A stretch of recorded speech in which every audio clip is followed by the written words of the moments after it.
guys, my friend Tran, welcome back to another video, and today we are going to be discussing higher dimensions beyond our perception, beyond our thought, beyond our sight, beyond whatever we can perceive are these dimensions that must be theoretically right. Let's start off with the dimensions that we can in fact perceive, which is depth, height and width. You can definitely perceive those because as you can see my hands moving through depth, we know that because you can see it, but though you are viewing this on a cell phone screen or a computer screen which is two-dimensional, you can still feel the three dimensions. Let's imagine a world where it's a two-dimensional world with two-dimensional beings.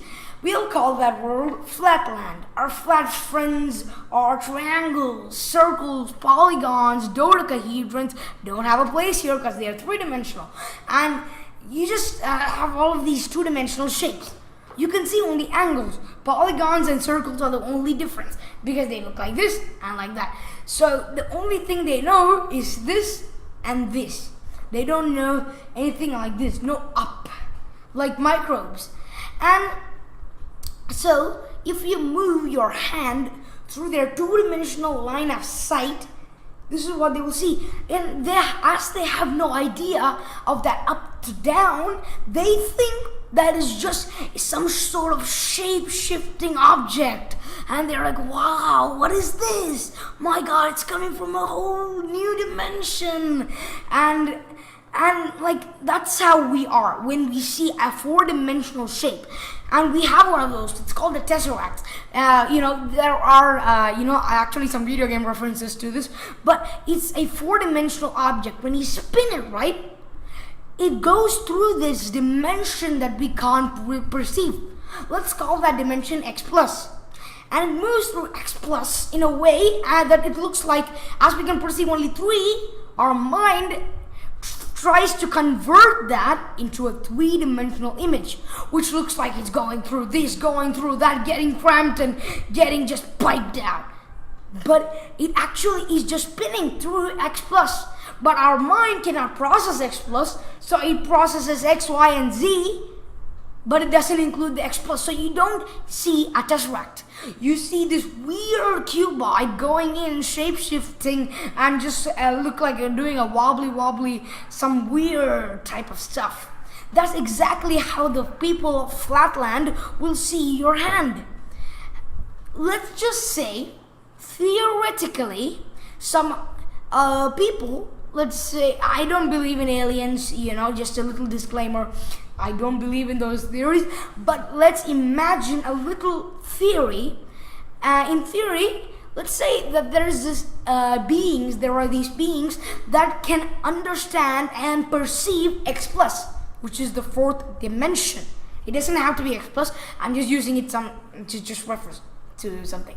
So they can perceive X plus where we can't. If they were to visit us, they will look like shape-shifting, metamorphic, weird-looking globs of jelly.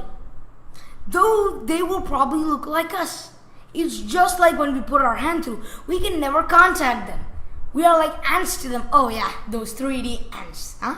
That's how we judge 2D shapes now. And there are many dimensions. Scientists calculate the number of dimensions to be even 11. Or may go as far as 24. There is this one fourth dimension that you can perceive, time. Why?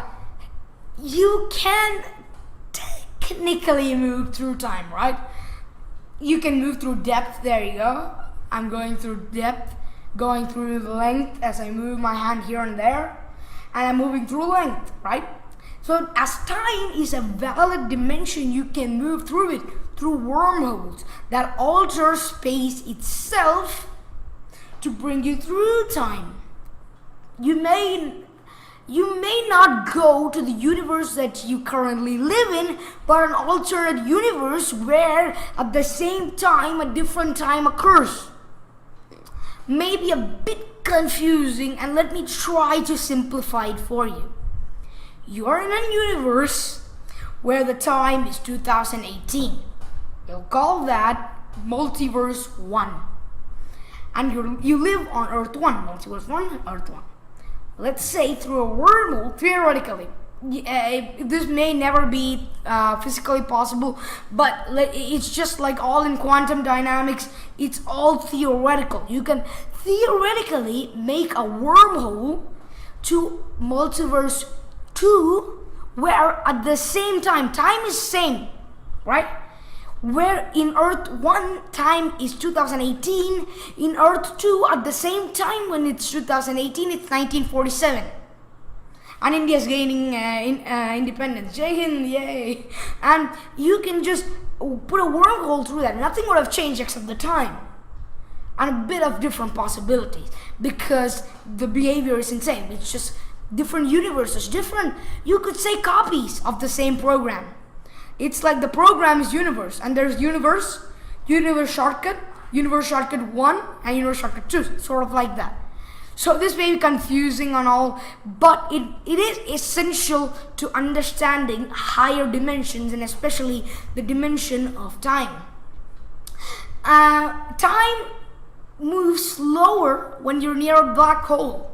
Scientists are still trying to explain this, trying to make the unified theory which could change science overall. As soon as the unified theory is proven, the string theory is complete, we will be definitely having a video on that, trying to cover as much as possible, because that is like the big grand theory of everything. So back to dimensions. I do not know how it is to be in one dimension.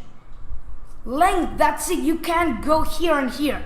Oh man, microbes will be having a blast criticizing those one-dimensional beings. They can only move through length or width or depth only, which is really weird. And I don't have the power to perceive that. I can perceive 2 dimensions, 3 dimensions, not 4 dimensions, not 1 dimension either. It seems so peculiar to me how something can survive in 1 dimension. So now let's do a little theory. What if humans were 2-dimensional? We could only move here and there, like in Mario. Then we will be like a thin sheet of paper, like a paper cutout of your picture. Then that version of you can only move in 2 dimensions and can only perceive that and cannot perceive death. So now you can understand why we cannot perceive 4 dimensions. 3 is already a big thing. And 24, the number could keep on expanding because there are so many universes that allow us to do so many things. Like one allows you to travel through time, another allows you to travel through time in an alternate universe, and one allows you to travel through alternate universes. There's just so much. And science is just so interesting, always changing, you're always switching sides. That's what makes me love it as a subject. And it's really interesting. And this dimensions topic, I don't like, there are 5 dimensions and 11 dimension world. We could be there, but we cannot perceive that 11 dimensions. So this was another really interesting topic to cover. I really encourage you guys to study further into this, and I really hope you guys enjoyed this video. If you did, please be sure to hit that like button, and please be sure to subscribe, and see you all guys in another video. Bye.